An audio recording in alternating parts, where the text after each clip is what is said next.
Hari ini 1 Juli tahun 2020 adalah sesuai ketentuan bahwa BPJS untuk kelas 1, BPJS kelas 2 mengalami kenaikan.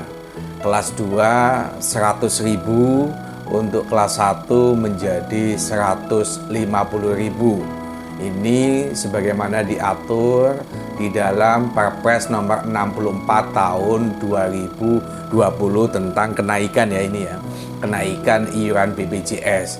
Nah, saya kemarin di Mahkamah Agung juga mengecek apakah gugatan kita yang menolak kenaikan ini sudah diputuskan atau belum. Ternyata gugatan kita belum ada keputusan dari Mahkamah Agung. Padahal kita berharap seharusnya akhir bulan Juni sudah ada keputusan supaya masyarakat peserta BPJS ini punya kepastian hukum. Kalau memang naik, ya naik. Kalau memang tidak naik, ini akan melegakan bagi masyarakat. Kenapa?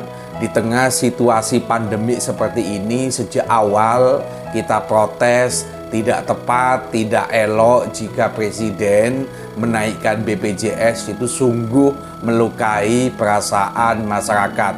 Di sisi yang lain kita tahu banyak keluhan bagaimana perilaku, bagaimana pelayanan rumah sakit terhadap peserta BPJS ini tidak memuaskan.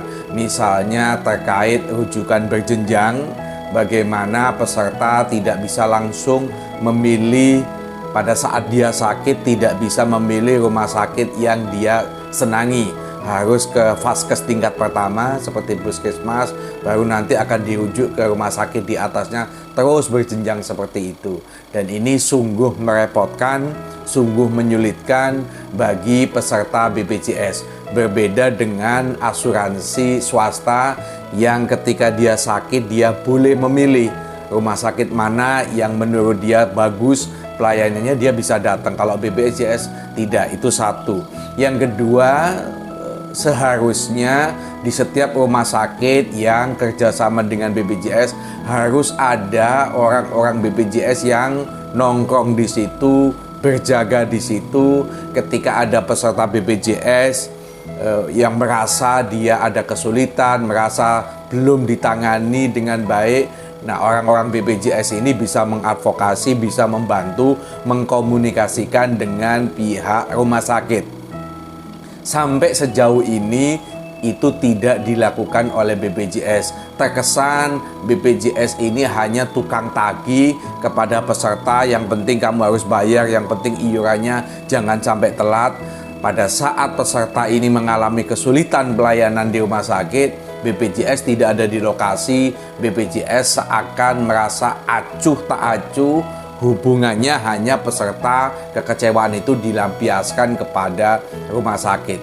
Yang menurut saya sebagai lembaga yang dia ini meminta memungut iuran, mestinya menjadi tanggung jawab dari pihak BPJS.